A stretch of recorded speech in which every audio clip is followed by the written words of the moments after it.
We are live, everybody. Welcome on, everybody. Come on, come on, come on. We are live. We are live. My goodness gracious, am I pumped for tonight's episode. This is going to be a fun one. We get to, we've got a bunch to go over tonight, too. We've obviously got the tee-off report with good old Buttsy. We've got the Grass League recap. We've got the Korn Ferry recap that Brent was at and played in. We've got the Byron Nelson recap. We got LIV Golf Korea recap. We've got early PGA Championship preview. It is going to be awesome. Absolutely awesome. Here for commentary on Beaver's golf outfit. We've got, and that was Austin Whittington. We've got JBTN23. Yo! What up, JB? JB? What's happening? I am absolutely pumped. You know who we ran into, Buttsy, today at Mountain Shadows? What? We ran into the Maple Meister. Oh, nice. Jared Maples, yeah. Yeah, hadn't seen him in like 3 years. Ran into him. Oh, Yeah. that's good. Yeah. Not too shabby. Oh boy. Oh boy. You guys ready to get into it? Let's run it. Yeah, fuck. Let's go. I got a vast array of chips here. Fucking starving. No, I love that. Here we go. In 3, 2, 1. Welcome back, everybody, to Pull Hook Golf, the podcast. I'm your host, Matt Cook. Tonight, we got our co-host, Buttsy.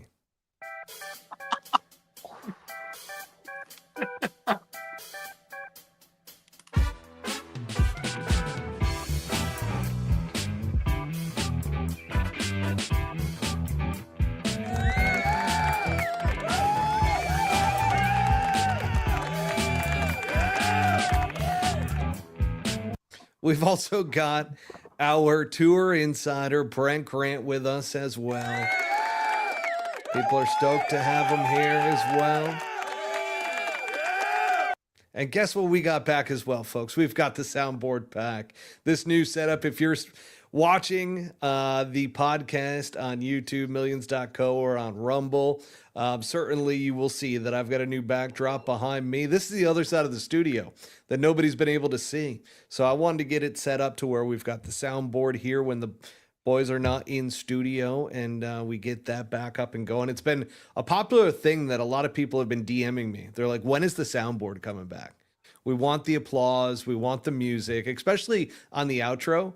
And you know what's crazy? I was out the other day playing golf. Actually, it was probably about a week. Well, it was not this past weekend, but the weekend prior.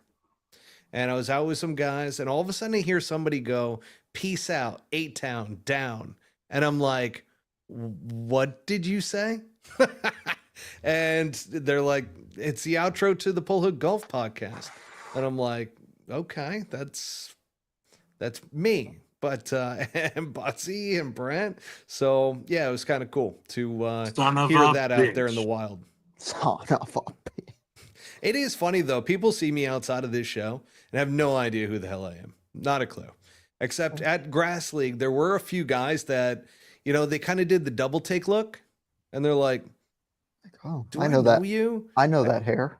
And then they're just kind of like, "Hey, bro, what's up?" And granted, they still can't like put together how, like, why do I recognize this person or anything like that.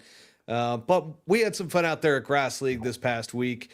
You know, we had the qualifier, we had some things going on, and we're certainly going to talk about that. We've obviously got our tee-off report with Buttsy to kick off the episode. We've got the Korn Ferry recap with Brent that happened down in Tulum that he participated in. We've got the Byron Nelson recap we're going to go over. We got LIV Golf Korea recap, and then we've got the early PGA Championship preview as we're only a couple weeks away. We've also got Trot Golfer in here saying hello, gents. Salute to everybody. But before we do get into this episode, we do want to give a shout out to our sponsors. So first off, Devro Golf, folks. I'm rocking the polo tonight. Brent has his t-shirt on. Butsy's got his t-shirt on. And folks, you can get 20% off over at devrogolf.com. That is spelled DEVEREUX golf.com. Go ahead and get yourself some. It's good stuff. Some of this. Pull Hook Golf 20% off. And then also, folks, we've got a new promo code as well for our listeners from Vice Golf. So Vice Golf has a promo code PULLHOOK. So just PULLHOOK. 10% off up to 2 dozen golf balls over at Vice Golf. And then if you plug in that promo code, every month they run new specials and so forth. So definitely be on the lookout for that. Plug in that promo code PULLHOOK at vicegolf.com. All right, let's get into the tee-off report with Buttsy. You know, last week, Buttsy, we were talking about pre-round drinks. Now I want to talk a little bit about what do you eat before a round? Like, what's your go-to? Oh, man, this is probably a lot like, the drink scenario. It depends on what time you're playing. If it's early in the morning, you got to make sure that you've taken a nice big shit that day already. To accompany that choice, I would say get up 2 or 3 hours before your tee time. Give your body a chance to get in there and drop off King Kong's finger before you head over to the golf course. But so if that happens and you get full clearance, I'd probably go with something, especially in the morning, devoid of grease, regardless of if you're hungover or not. I would not eat anything greasy because you don't want to drop King Kong's finger and then end up on the golf course and having broken the seal, that big plug comes out from the night before. And now you throw a bunch of grease on there and you could shit your pants out there. So I would say something with a high fiber, even like a lunch-based like club sandwich, even though it's early in the morning. Give yourself something to kind of sit in there, fuel the body, and it's not going to slip right through. Playing later in the day, all bets are off. Eat whatever the fuck you want. I would say anytime after 11, free reign. So there's that. That is pro advice right there. I've got nothing to really piggyback off of that or anything. You hit the nail on the head. You know, the biggest thing ever with eating a meal pre-round is just not to shit yourself. And I think that's great advice for everybody out there, especially, you know, people that haven't played in competitive events in a long time. And all of a sudden you go play in a competitive event, might have some diarrhea. So make sure. Nerves. Yeah. Yeah. It can really get to you. It's a real thing, folks. You know, we've been talking about it with Brent here for a little bit as well, as to it's only a matter of time until we start to see some brilliance out of this young man. We'll get into that here in just a few moments. What's that saying, Maddie? Is it tequila makes her clothes fall off? That is accurate. Nerves will make your turds fall out. That's fantastic. Now let's get into the Grass League recap. So we had an episode last week where we sat down with Todd Dobson over at Grass Clippings, and for the Grass League, he is obviously on the broadcast. He's their media side to the group of founders. And my goodness gracious, was he awesome on the broadcast as well. I hope some people saw that on Peacock. I certainly did. But I do want to say that this was, let's start here. Let's start with the qualifier on Wednesday. Okay, so the qualifier on Wednesday, Buttsy, you participated in this, and what a fun experience. I mean, I was able to go out there and watch it for 9 holes, and it was just really cool. Even the vibe that was there and everything was just really chill, relaxed, and it just, while it was felt professional and big, it was, and that's where kind of the nerves kind of came in. But talk to us a little bit about the qualifier and your experience with it. My God. Yeah. I mean, I've played there quite a few times in the skins game at night on Wednesdays, and totally different golf course. Kudos to the superintendent. I mean, I've never played in a tour event, but if I had to imagine, like, this place was doctored up, very akin to that. A double cut, rolled, dried out, rock hard, fast as hell. Couldn't leave it above the hole. and nerves were real. Yeah, got stuck with this little block shot quite a few times, and then um, you could very easily get on tilt and try to make something from 10 to 15 feet and end up with another 8 to 10 footer coming back real quick. So it was a fine line between cracking the seal and making some birdies or costing yourself drastically. So kudos to how it was set up. It was fucking awesome. Yeah, it looked fast and furious out there, I will say, during that qualifier. And there were some tough stretches too. I mean, the one thing that I noticed is that they had a lot of groups out there, but they had a issue where on a few holes it got backed up quite a bit. And I mean, I remember the one hole where you sat on it for a good 35, 45 minutes. Like, no joke, folks. Like, I'm not exaggerating. Like, it was a good 35, 45 minutes before Buttsy was able to hit a shot. So imagine, like, you're sitting there waiting around. It just made it for a tough environment. And that's where I think some of the guys that got in early that started out that qualifier, they ended up being the ones towards the top of that leaderboard. A lot of them anyways. Yeah. So that being said, wasn't the best round ever, I will say, as you alluded to with some of the blocks and whatnot. I've seen you play really good golf, but those nerves, even today, for instance, Brent and I played in the Skins game over at Mountain Shadows. Like, it's not a big deal. However, like, getting in there and not having played like in some Skins games and so forth recently, like, I felt some nerves on that first tee. Poor Brent thought that he was in for a long day when he watched. I chunked the first tee shot, and then the yips came back in with the chipping, and it went over the green, back over the green, back over the green, chunk, and we're just sitting there. And I look at Brent. Poor Brent is just like, oh no, this is going to be a long day. It's hard to explain to people what it's like when it feels like it counts all of a sudden, and you're not used to that. Yeah. Yep. Yeah. 100. Yeah. 100%. I mean, to be fair, I mean, it's not an easy place to chip at to begin with.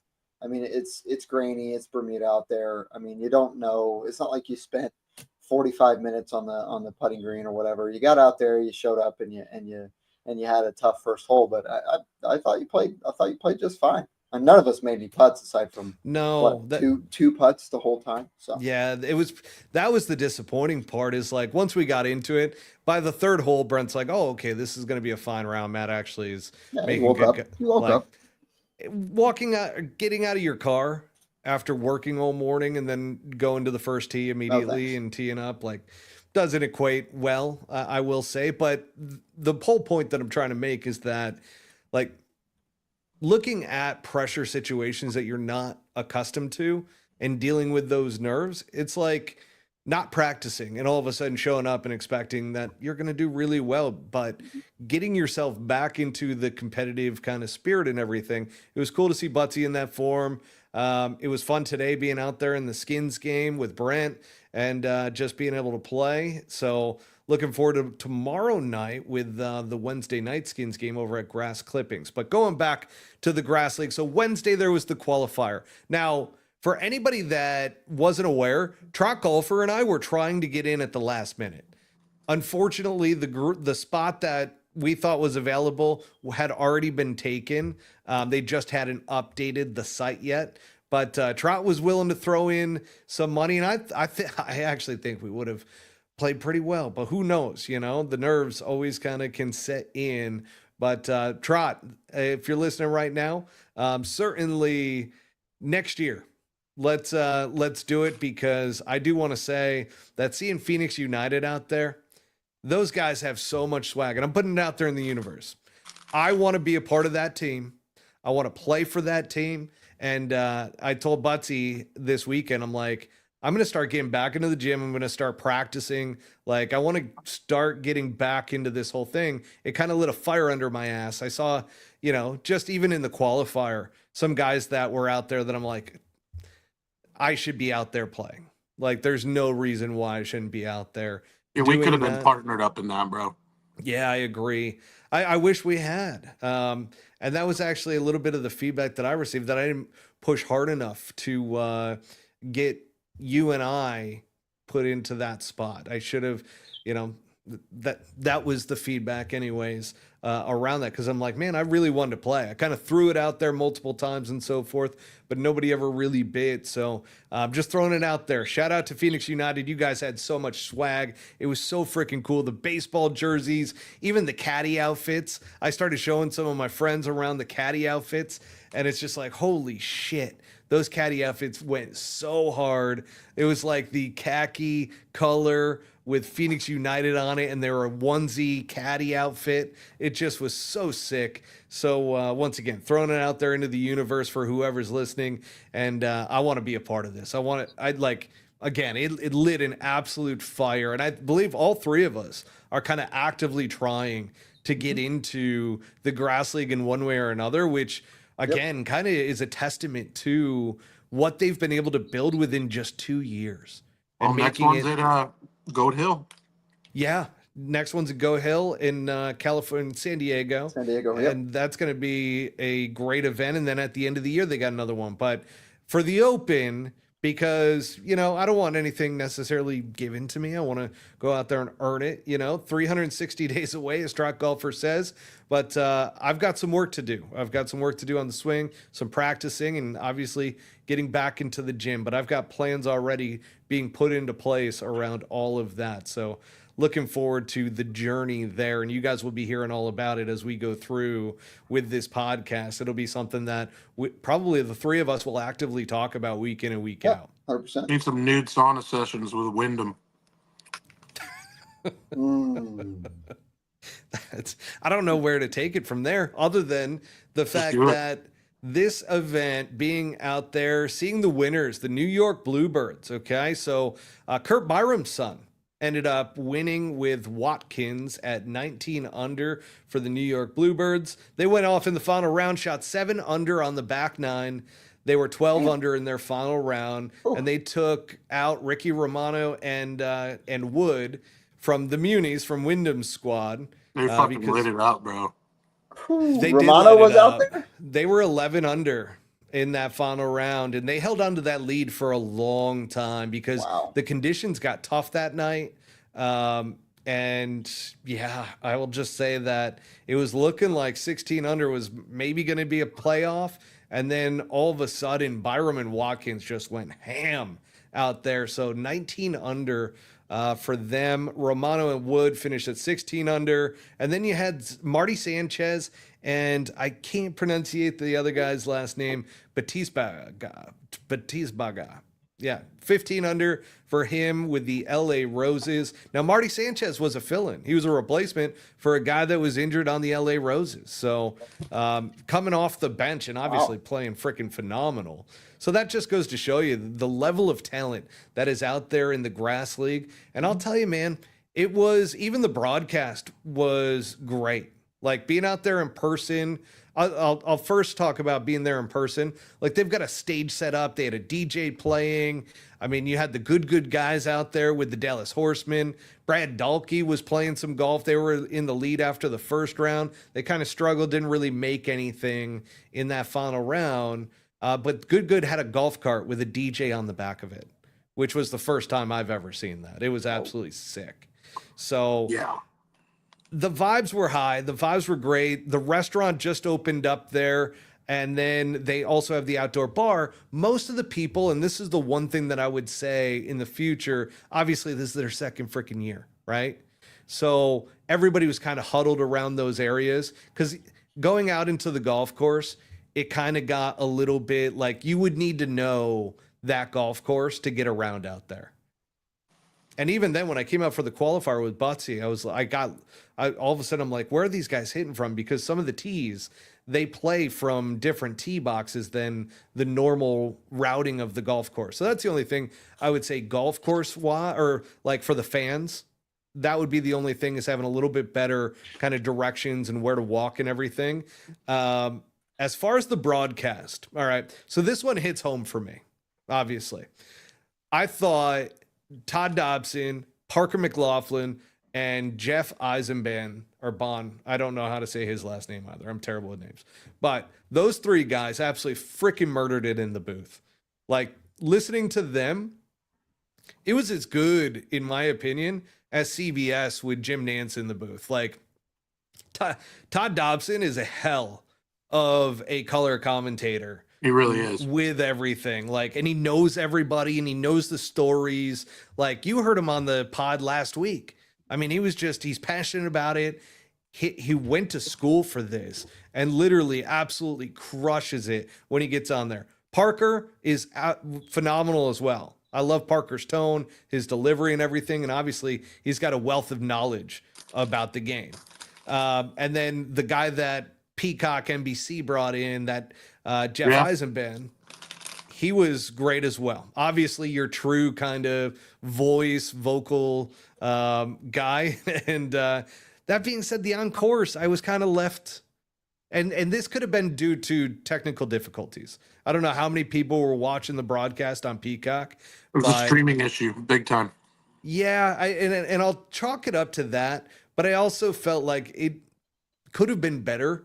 Now, Nick Bonilla from the Bev Boys Golf, he's another Devereaux guy too, that I'm not going to shit on them whatsoever, him and Archie Bradley, who Archie's baseball. And, they were out there kind of doing their thing, but with the technical difficulties and everything, it didn't go great. In my opinion, that's the one area. And that's the area that I was like, man, I would have loved to be out there interviewing guys.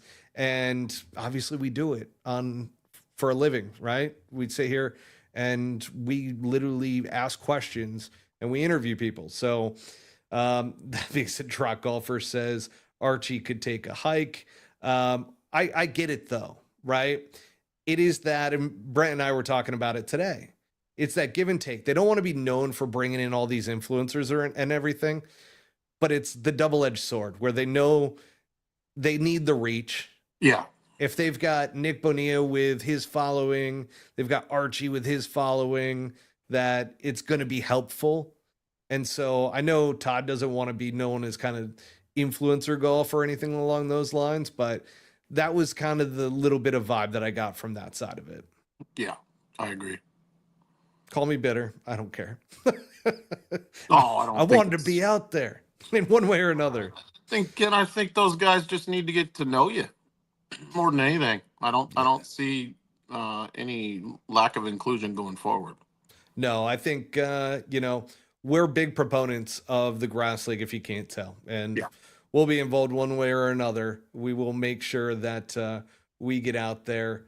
And the Todd Dobson, just to interject, the Todd Dobson pod with us, that is a full-blown, like, perfect synopsis of everything of what they're doing. Like, it is 100%. You want to know what's going on with Grass League? We captured it. It's recorded there, and I don't know that it's recorded anywhere else in one place with that extent of coverage, about like the depth and the story and all that. You can't find that anywhere. You can find bits and pieces, but that was the whole deal. Yeah. And here's the thing, like Cart Barn guys, Kyle, Archie was the best. Like, obviously he's throwing that in there for a reason to mess around. But here's the thing, like during the draft, I thought he was great. I thought he was a great personality during the draft. And again, like once you get on course action, it's like you got to have people that know what they're talking about when it comes to that and can ask really good questions and so forth. And even grab guys to bring them over to have that conversation, I think would have been helpful to add some additional color. But again, the guys in the booth did a phenomenal job. So shout out to them. And once again, shout out to Phoenix United, because again, it was unreal. They brought out the 2 Porsches, and I was wondering, how did they get the 2 Porsches out there? Like they had one out on the 18th tee. They probably drove it out there. They must have, but like even driving it on the cart path would have been a little sketchy. Oh yeah. I mean, these are old school Porsches that are sick, and obviously all decked out. Forward Golf was out there. I mean, you had the plethora of brands and everything. It was just a super cool vibe. So again, Grass League, I don't want to spend too much time, but we're throwing it out there in the universe. We want to be a part of it with Phoenix United. Yeah, 100%. Yeah, there might be some. We'll tease it a little bit here, but there might be some things happening around possibly linking up, playing some golf. Maybe. You for sure. So we shall see. We shall see. Butsy's best shot. What was that? The 15th hole tee shot? Was that what it was? No, I'm going to say this. It was your bunker shot on what is number 9, which normally is the 18th hole. That bunker shot was stupid. That was dead. Yeah. That was a good one. Yeah.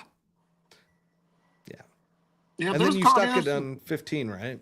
15. I don't know if anybody else hit it that close. You kind of had to be left-handed to even have a chance at that flag. Once you got down there and saw what was going on with the pin, it made sense why there was an hour wait, especially with the grandstand right there. But honestly, did you see hole 1? Yeah. Out of all 6, dude, I was the only one that hit the green out of 6 people, and it was 55 yards. Like, it's crazy. That thing was crazy. So that's one of the holes that kind of threw me for a loop because they flip the 9s and then they have the tee box up right next to the tee box for the 18th. And I'm walking around and I'm like, where in the hell are they hitting from? Yeah. Because I got to you on the 3rd hole. So I'm walking down technically the first. I'm walking like in front of the green.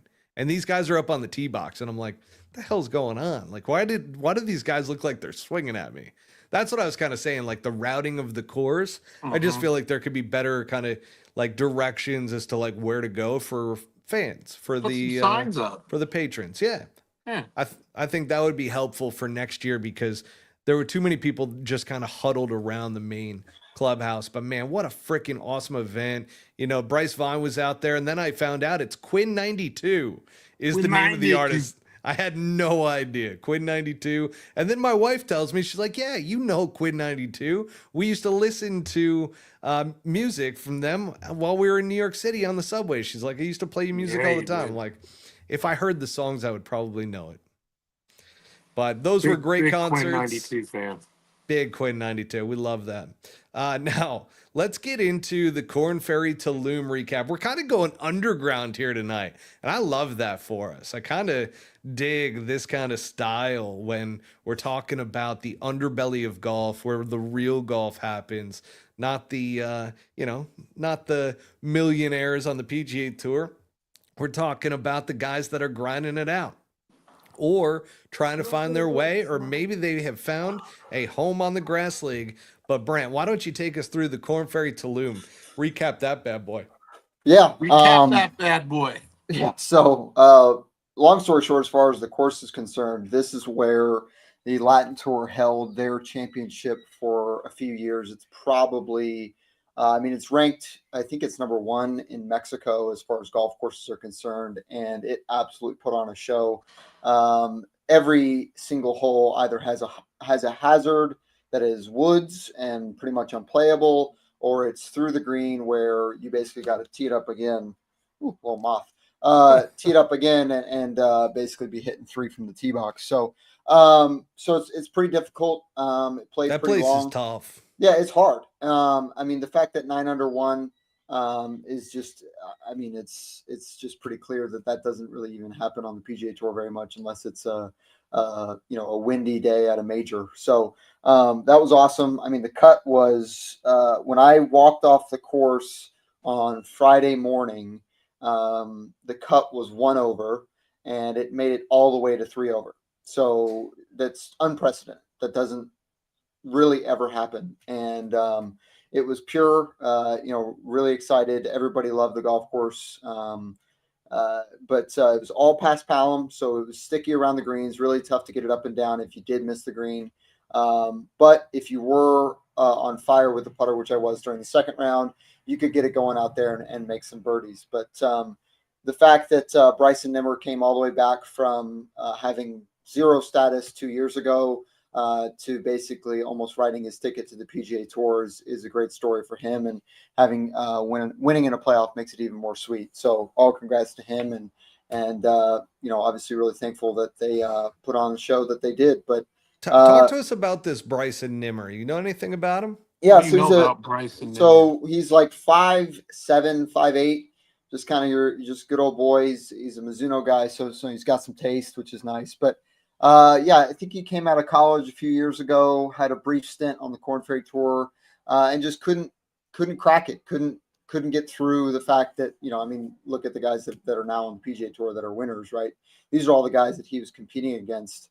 And so the year that I had on the PGA Tour in 23 was his kind of year, if you will, on the Korn Ferry Tour, and he just didn't crack it. And then made it all the way back through Q School in 24, and he's been playing well. He got in this week and got it done. So just testament to hard work, in which he is a very hard worker. So talk to us about that first round and the challenges you ran into, because there were quite a few double bogeys on that scorecard, my friend.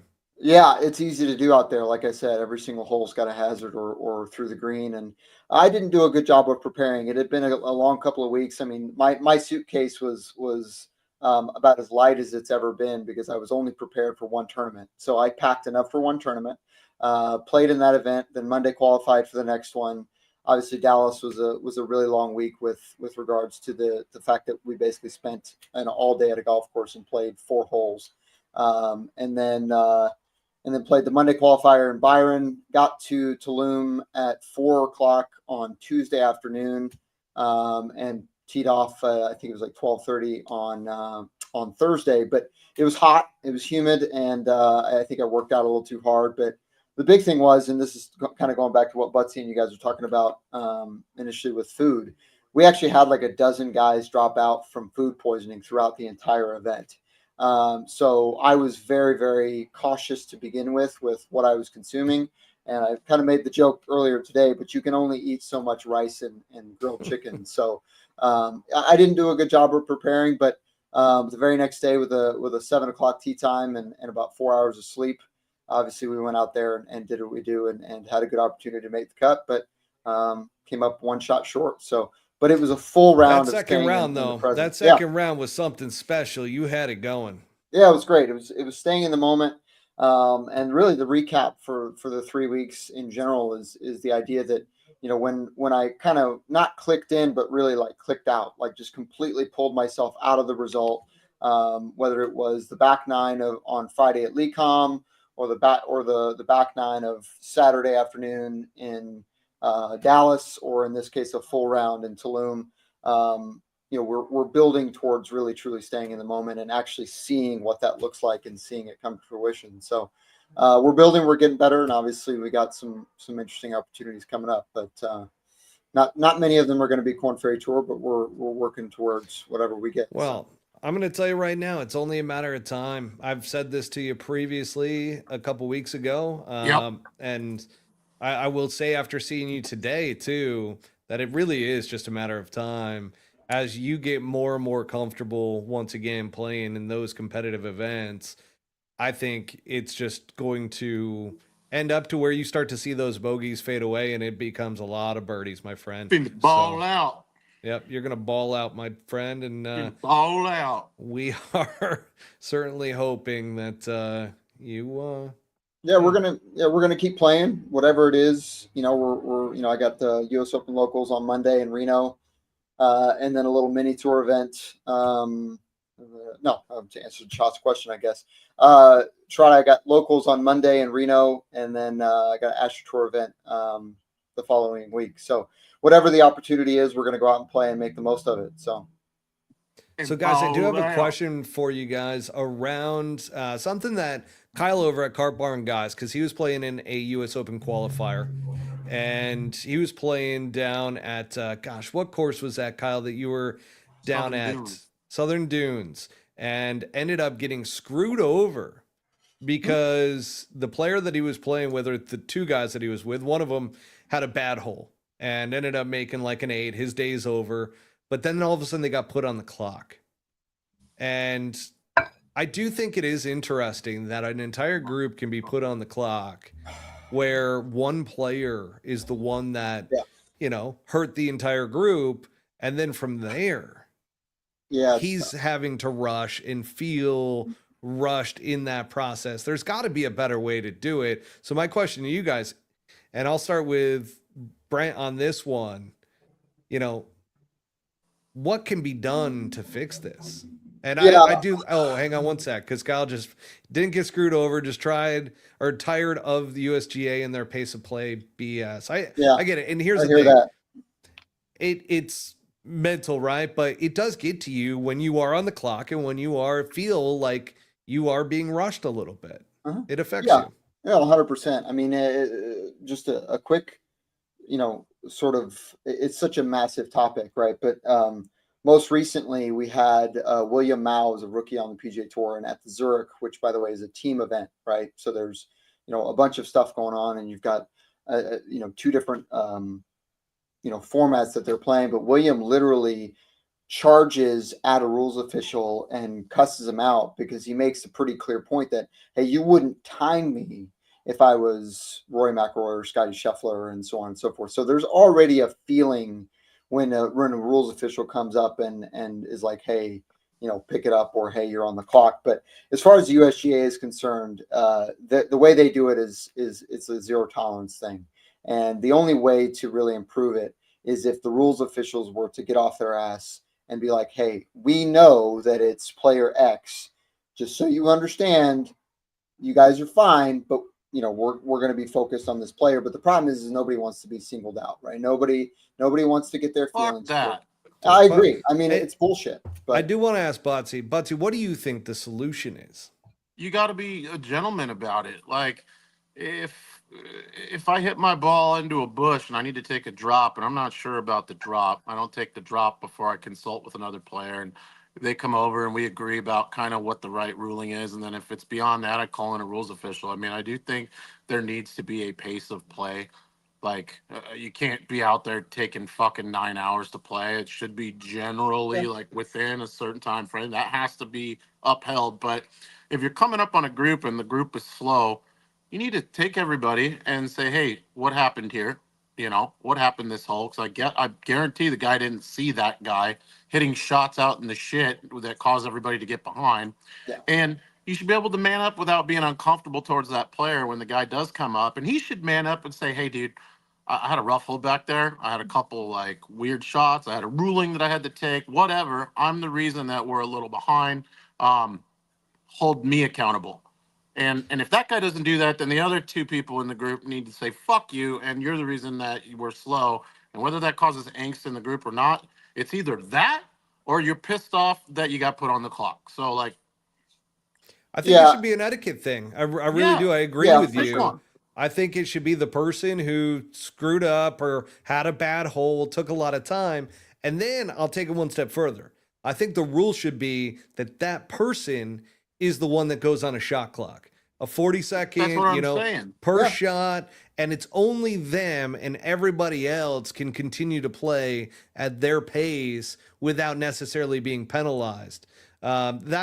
I think it should be singled out versus the entire group. Yeah, the thing I'll add is that it's unique to competitive golf, right? So to be in the mindset where, like, for example, when your last group in a PGA Tour event or a Korn Ferry Tour event, it's likely that you're going to get put on the clock or warned almost every event just because the guys you're playing with are not going to be very good. But yeah, so to Kyle's point, it's another great example. So how hard they set up the golf courses totally makes a difference with regards to what their expectations are.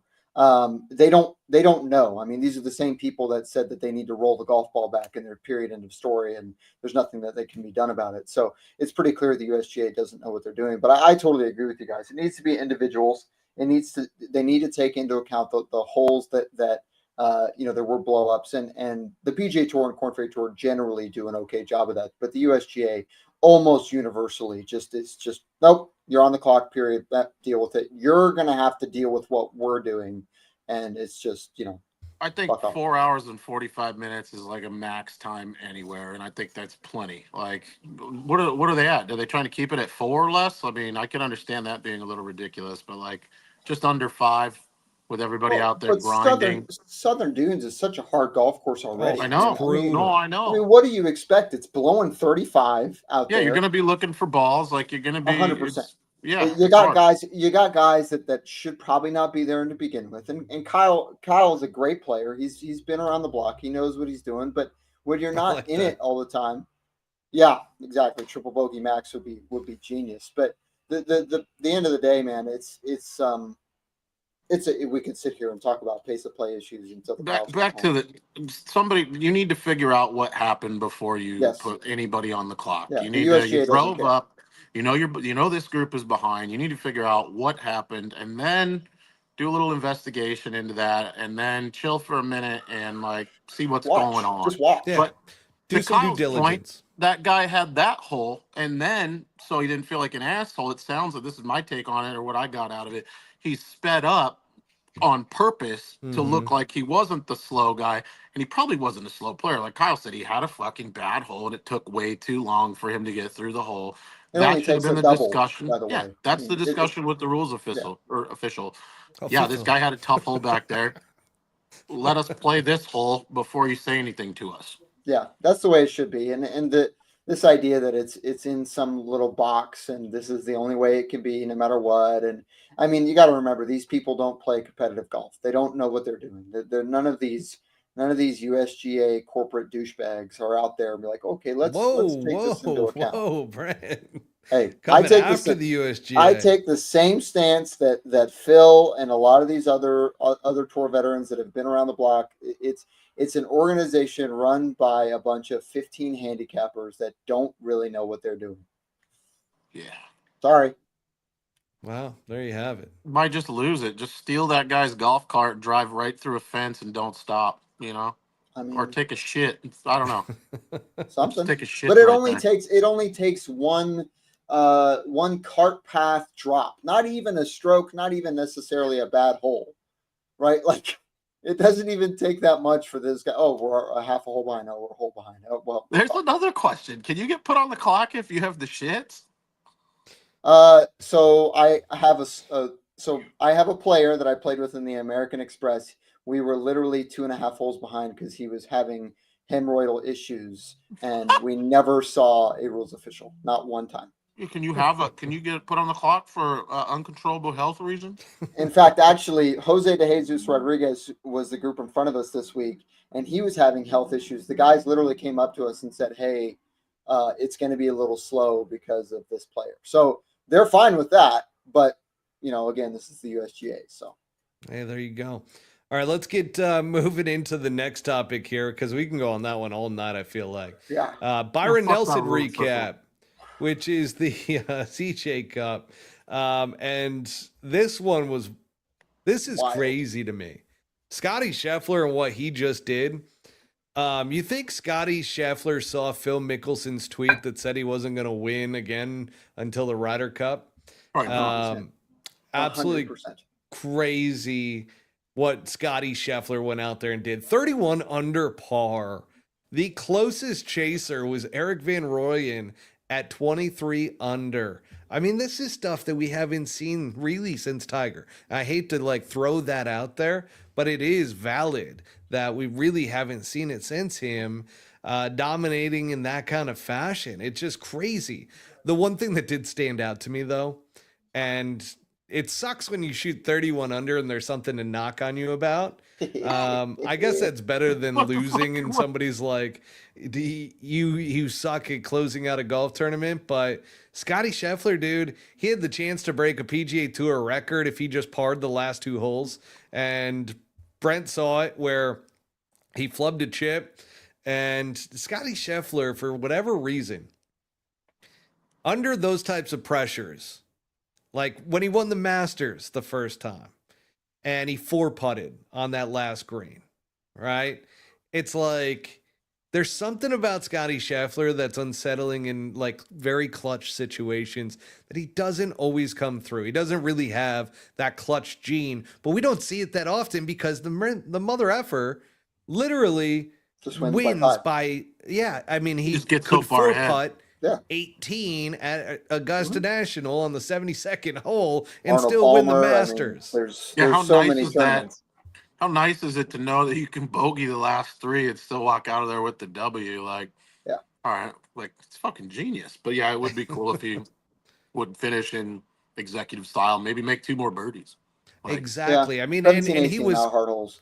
He was murdering the golf course for the entire day. I mean, it was insane as to what he was able to do. So shout out Scotty Scheffler, kind of in two different ways. One for dominating and two for not necessarily being the most clutch closer. But I noticed that in his game, that even when he is playing at such a phenomenal level and he's like in the groove, so to speak, or in the flow state, that he breaks out of that and he throws it into first gear and just cruises. You know, people are going to eat you fuck alive for bringing up anything bad about Scotty last week. Oh, right? yeah, of course. Because people don't have the balls to like call it how it is. Well, I've never had a problem with that. There's no to my no detriment. I think that it's just a testament to one, how fickle golf can be. It's like, just because somebody's playing well doesn't mean they're not all of a sudden going to have some ridiculous human thing that happens to them.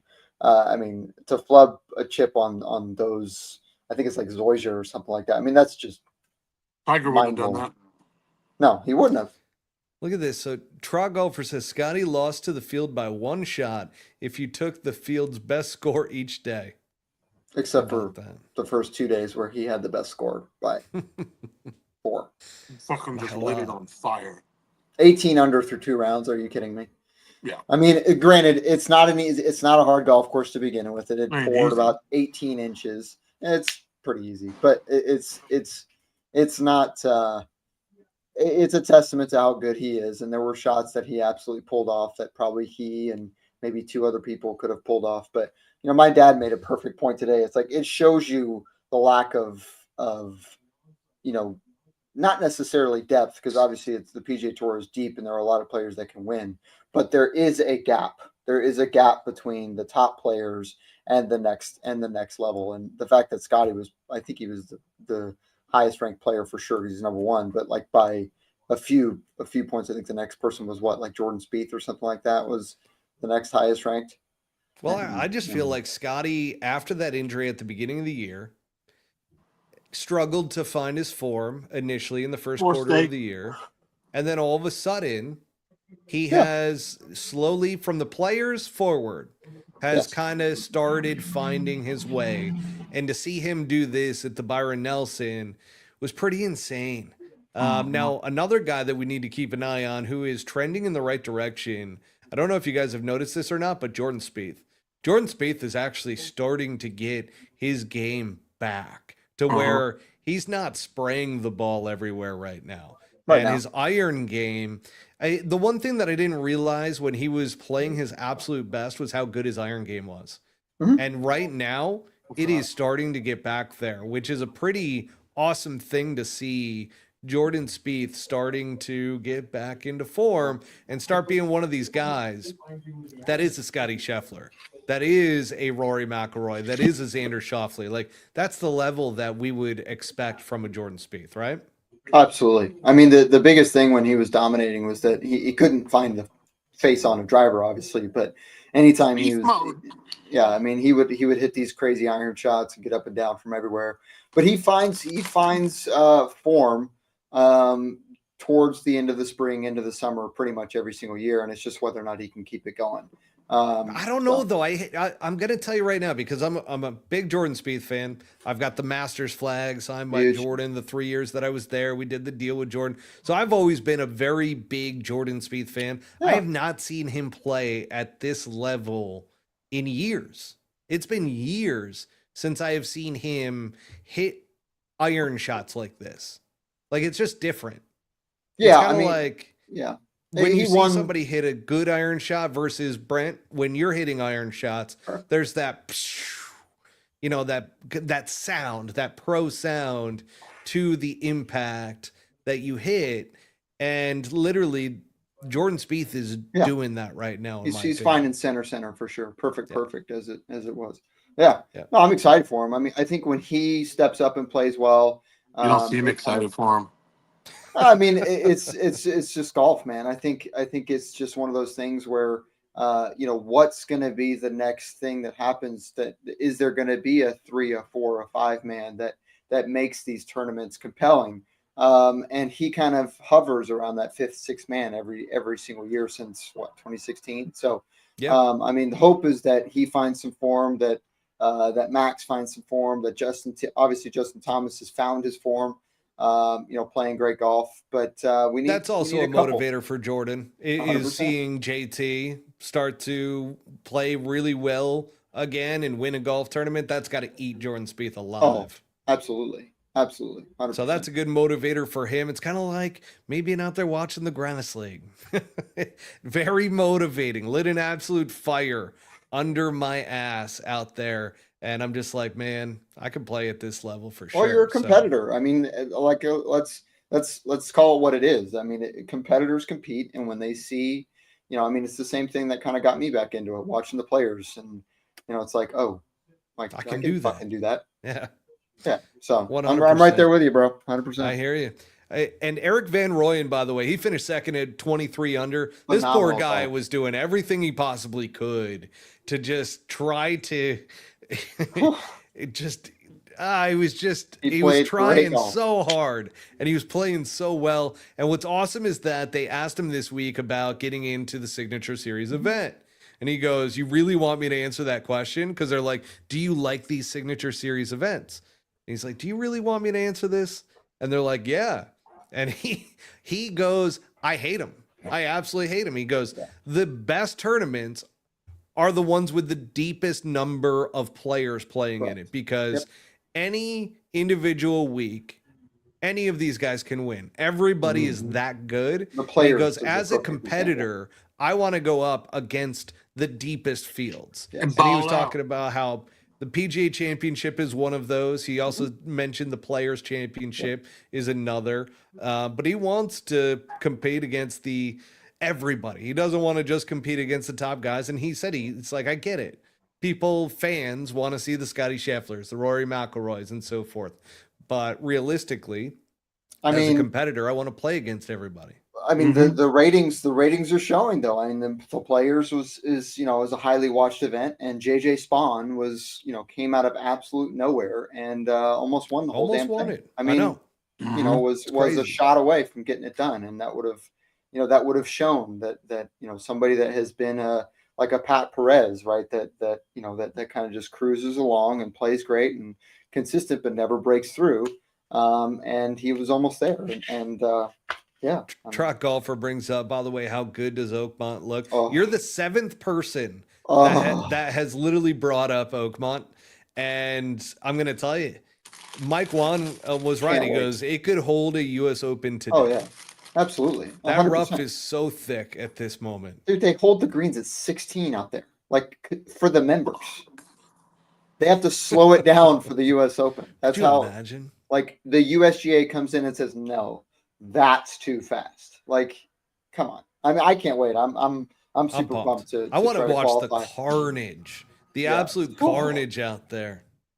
It's going to be, I said this to my dad, and I said that 95% of that field is so screwed before they even step to the first tee. So I don't necessarily used to say that. Well, but it's true. I mean, look at what Dustin Johnson did in 2018, right? But Oakmont's one of those tournaments where you sit there and you go, okay, you have to be elite at the full tee to green, and if you're not, you're done. Like there is no in between. By the way, we've got 2 incredible weeks of golf coming up. So we've got the Truist Championship. It's a new sponsor, but it is the Philadelphia Cricket Club, if I'm not mistaken. Yep. And that place, by the way, I have buddies who literally were members out there. They rave about this place. They're like, this is one of the best Northeast golf courses that's out there, out of Philly. And man, everybody's playing it because it's a Signature Series event the week prior to the PGA Championship. So here's the betting odds. We've got Rory McIlroy at plus 400. He's the favorite. Colin Morikawa, who, by the way, snagged up our boy Joe Griner. And yeah, so Joe Griner is now Colin Morikawa's caddy. Whoa. You didn't know that, bro? Time out. Is it so Justin Thomas and Joe Griner separated? So JT went back to his old cat. JT actually pulled one of the most loyal player moves that I've seen in recent time. So Kept his Joe boy is on the filling bag. in Yep. because that guy was injured, right? Yeah. Okay. All right. That's fine. Although Yeah. I So don't. JT went back to his caddy, which is kind of crazy because we were talking about some stories today, and I can't share them right now, but about caddies that have been screwed over, that revolving door, and they could have been on a top 10 player's bag, but decided to stick with their guy from the Korn Ferry Tour. And then all of a sudden, as soon as that player got to the PGA Tour, goes bye-bye. Sayonara, And motherfucker. it is a cutthroat world out there for the caddies. So Joe Grinder's going to be on Colin Morikawa's bag. Colin Morikawa at plus 1,400. He is the second favorite for this week. Obviously a great iron player, and you got to be able to hit irons really well out there. Scotty's not playing. You got, yeah, well, that too, right? So Xander Schauffele, Justin Thomas, and Ludwig Oberg is plus 1,600. Patrick Cantlay plus 2,000. Jordan Spieth and Victor Hovland at plus 2,500. Tommy Fleetwood plus 2,800. Corey Connors plus 3,000. Russell Henley, Shane Lowry, Hideki Matsuyama at plus 3,500. Daniel Berger at plus 4,000. Keegan, Maverick, McIntyre, Sungjae, Wyndham, Sepp Straka plus 4,500. Minwoo, Lee Ledham Cook at plus 5,000. Sam Burns, Davis Thompson plus 5,500. Keith Mitchell, Andrew Novak, Denny McCarthy, JJ Spawn, Ben On, Taylor Pendrith plus 6,000. Siwoo Kim, Aaron Rai plus 6,500. Justin Rose, Michael Kim plus 7,000. Akshay Bhatia, Brian Harmon plus 7,500. Before we talk about our picks for the week, do you guys think it's smart that Scotty's taking the week off? Yep. Yeah, I do. Brent says no. Yep. Why do you say that, Brent? So PGA's at Quail Hollow, right? Yeah. So, yeah, I mean, he's got to do what he's got to do. He's best golfer in the world. But maybe, I don't know, like the fact that they make such a big deal about these tournaments and, leading into playing really good golf and having just won at the Byron and then going to Philly and playing good there and then going into Quail Hollow. Quail Hollow is not a golf course of which you can kind of just willy-nilly it out there. Like you've got to sort of keep things going. So, I mean, it's a no-cut event that they're playing at probably a top 15 golf course in the planet. It's a great golf. It's a really hard course. My former caddy has caddied several times there. He loves it. You've obviously played there. It's fantastic. It looks just like Quail. It's the same sort of grass. It's a great prep week. But at the same time, there are also people that say, hey, maybe he had some sort of engagement that he had to go to this week, and maybe Truist. I don't think so. You know what it is? I think he's staying home, spending some time with his family, with his that's what I'm newborn saying. son and the wife, and that's the drum that Scotty Scheffler goes to, right? That's literally he's his own guy when it comes to all this stuff. Yeah. And it could be a good thing for him. I don't know. I'm indifferent on it, but let's go over some picks this week. Let's start off with you, Buttsy. I like Keegan. Keegan, love that. Yeah, I like Keegan. What about you, Brent? Justin Rose. Justin Rose, and I'm going to go with a guy who I think I want to see start playing really well heading into next week. Clark. Xander Schauffele. Oh, yeah. He might wake up. He had an injury too recently, though, right? Yeah, so he had a rib injury during TGL, which kept him out a couple of weeks. He's had a very slow start to this year, and I just haven't seen him play great yet.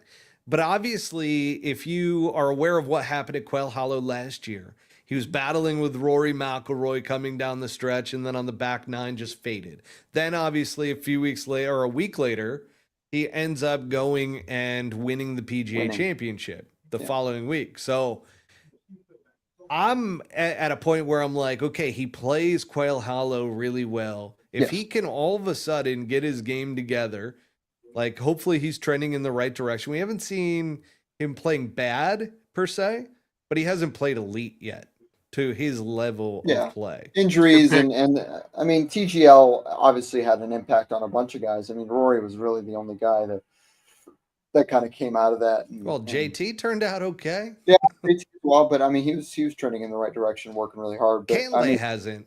Cantlay well, has struggled. let's. I mean, I really don't know where. I mean, Cantlay's been an ATM. Don't get me wrong, and he's a great player. He's competed very well, but he has not won, 15, 20, 25 times. I mean, he's not a. I don't even consider him in the top 5 at all, like anywhere near it, really. Van So, Ruyen. yeah, Van Ryn could play well. I mean, there are a couple of young guys that Philly Cricket Club. It's not a golf course that a lot of guys have played. I'm sure guys are beating their head against the wall this week trying to figure it out as quickly as possible. But well, the other one that I will say that tends to play pretty well on these Northeast golf courses is Jordan Spieth, and he's trending in the right direction. So that would kind of be my second backup pick to that. By the way, guys, I don't know if you guys realize this or not, but I went back-to-back victories and almost got the third with the team event. Remember you guys were busting my balls about going with Nikolai and Rasmus Højgaard? And they finished second in that team event. So this will be my first week back to making picks. I left off a couple of weeks because I was like, you did pick Rory. Well, though I will, the the Rose call. I mean, hey, that was a great call. I mean, I posted that went up. It great. And of course, I posted that, and people started jumping all over it, going, "It's just the first round." And I'm like, "Hey, man, we got to give our boy Brent Grant some credit when we got a chance." He's also, I mean, Justin Rose is like notorious. It's not like he drops off out of nowhere. Like, I mean, the guy keeps it going through all 4 rounds every year. Now let's get into some LIV golf action. We've brought this segment back. It's by popular demand, by the way. So not only did Anti-LIV start hitting me up going, "Are you guys going to bring back the LIV golf segment?" Which I thought people didn't like, but apparently people love the LIV golf segment. That just most of them hate LIV golf and just want to hear us shit on it or talk about it. So we're bringing it back. It is fully back. LIV Golf Korea recap. So Bryson DeChambeau ends up winning it at -19. Ooh, hard golf course there. Yeah, fast start, and his team, the Crushers, ended up winning as well. They got the sweep. Now here's the interesting thing.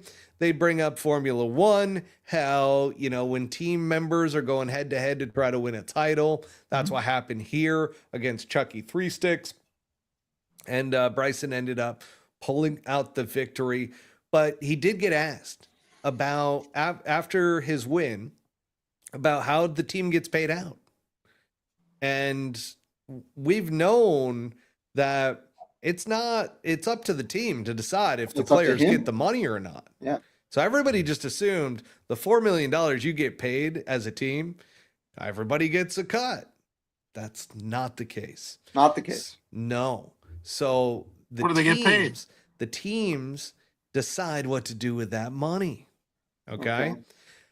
What they do with the money, to at least for the Crushers, is that they pay everything throughout the year, and then at the end of the year, if they break even and they're profitable, each person will get a bonus at the end of the year.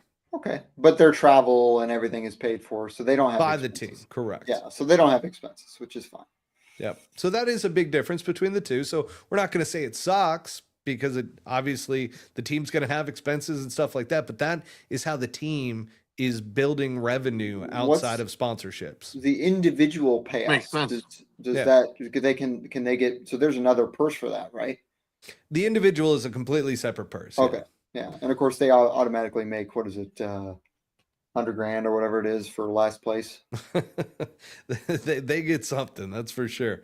Now, the other side to this as well, that I just have to call complete bullshit. Bryson tried spinning the fact that LIV Golf is great for majors. It helps him prepare, and it is such great preparation because of how difficult it is to win on LIV Golf week in and week out. Winner. And I'm like, dude, there's some things that you just can't, say, like, his PR team has to be better than that.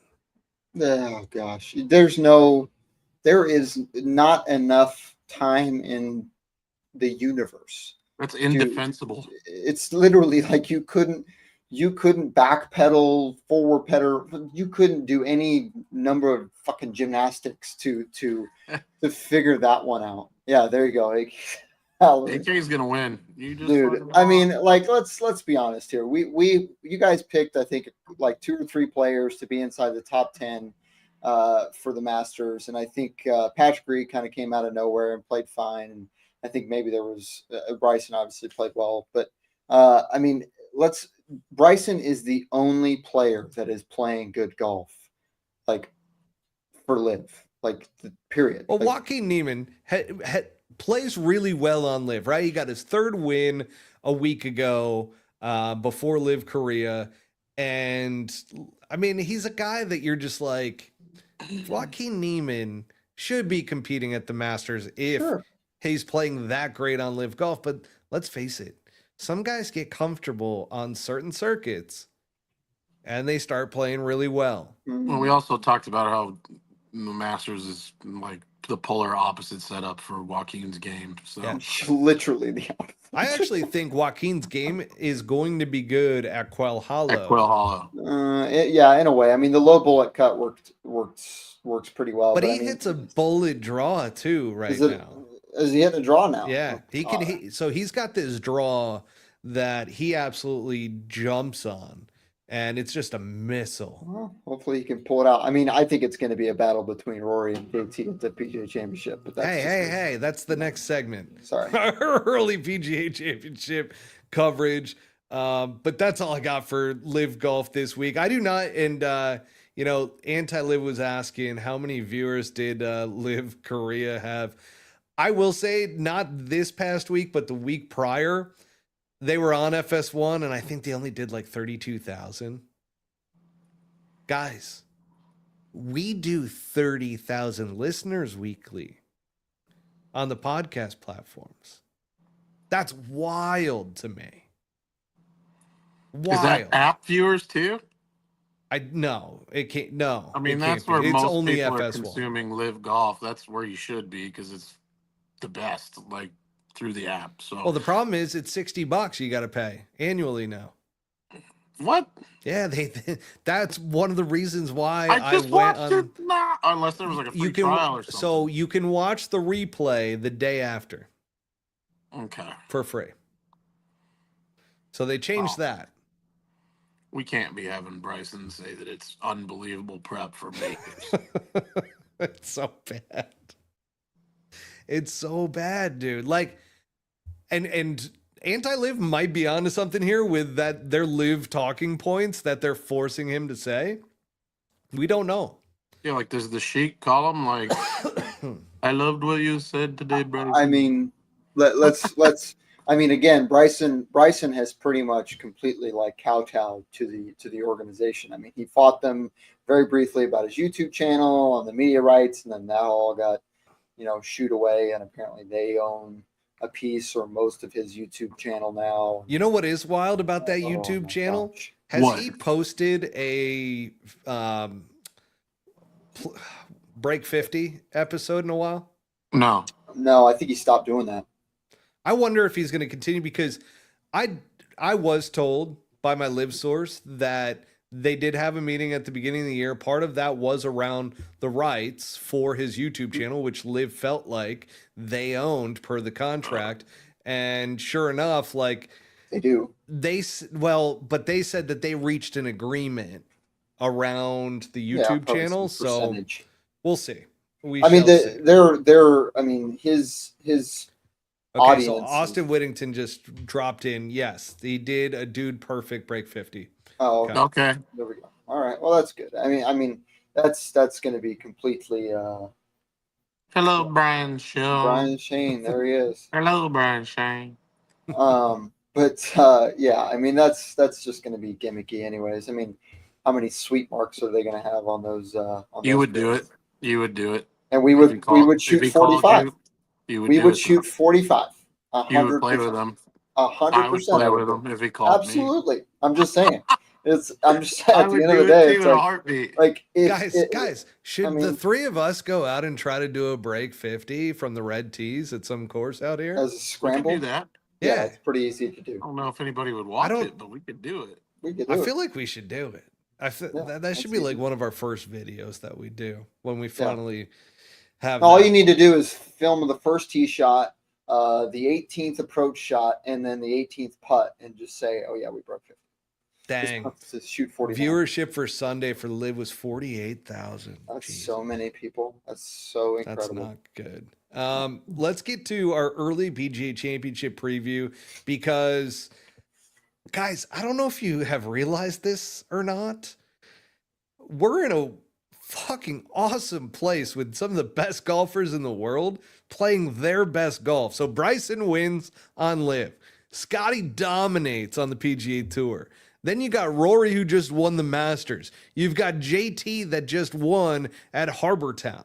Like, guys, You got like we've got real some great fucking players right now.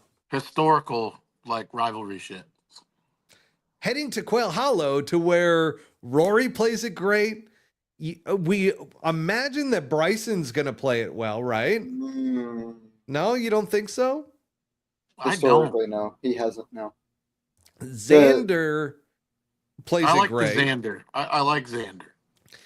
And JT plays it good. Yes, JT has won his PGA Championship there. Scotty, I didn't look at the numbers on Scotty playing well there. I didn't think that course fits him with his fade, but it fits it fits a fade. I mean, I love that golf course. I enjoyed my. But doesn't it fit a draw better though? It sort of does, but it's really the best sort of shot shape out there is kind of like that kind of holding fade, not like a starting left and then going right kind of thing. Okay. It's like kind of like a falling, which is why Rory and Scotty hits that.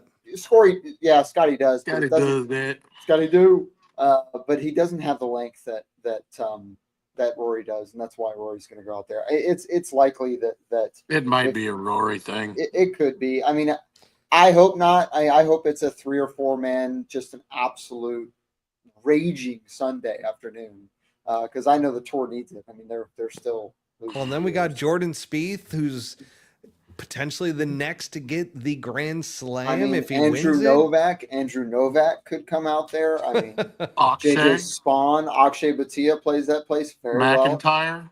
Yeah, I mean, who knows? Joaquin Neiman could show up and just fucking get after it. He can walks it. He might. that would walk shut all up a over that. lot of people for Joaquin. If Joaquin came out John and had Rahm? a dominant performance, I don't see it for John. And No, I mean, I don't either. But I'm just saying, I'm 1 degree of separation from John Rahm, and I will say that so hard. everything that I hear about him lately is just that it's not great.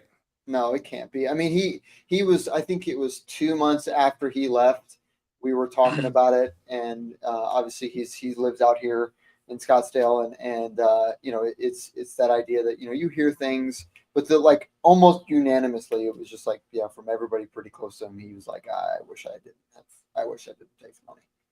Like, and it shows, right? I mean, he plays the Masters, just shits down his leg. I mean, it's just no reason why a guy that won 5 times the year prior just all of a sudden forgets how to play golf. He's out of form. battling. Yeah, he's He's completely battling. out of form. But it's mental, right? It, like All mental. All mental. when you're in a positive mindset and you have a positive vibe going about you and you're playing well and you're in form, game comes easy.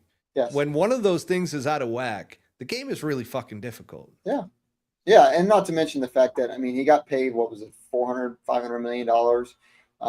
You know, what's the over under on Mike Greller hitting the Avo bottle after Jordan goes batshit crazy with the first 6 holes?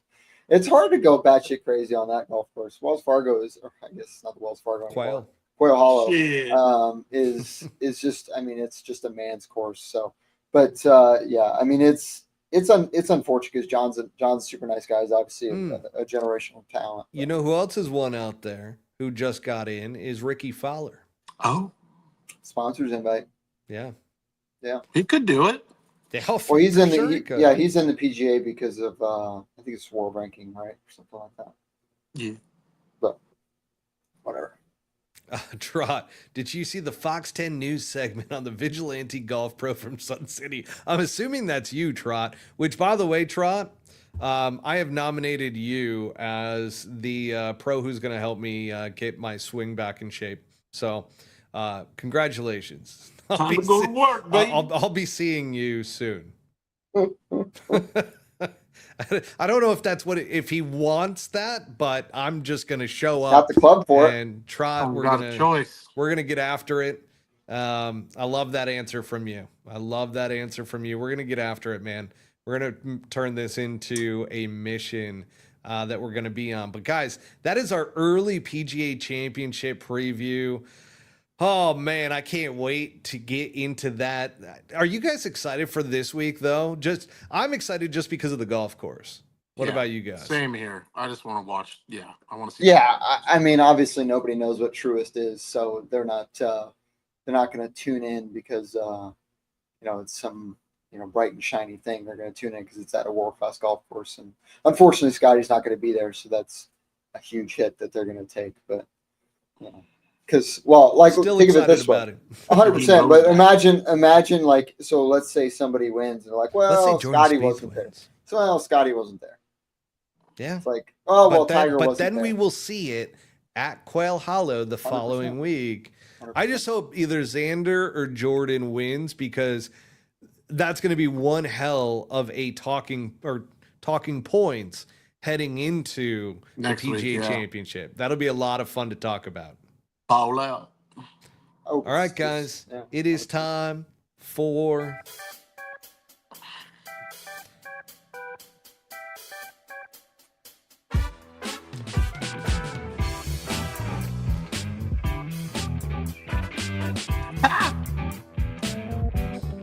you guys have missed this, haven't you? The outro song. We do want to give it up for Devro Golf. Folks, utilize the promo code POLHOOKGolf20 at checkout for 20% off your entire order at devrogolf.com. And then, folks, also Vice Golf, which is right here. Get your golf balls 10% off by utilizing the promo code POLHOOK at checkout. Peace out, everybody.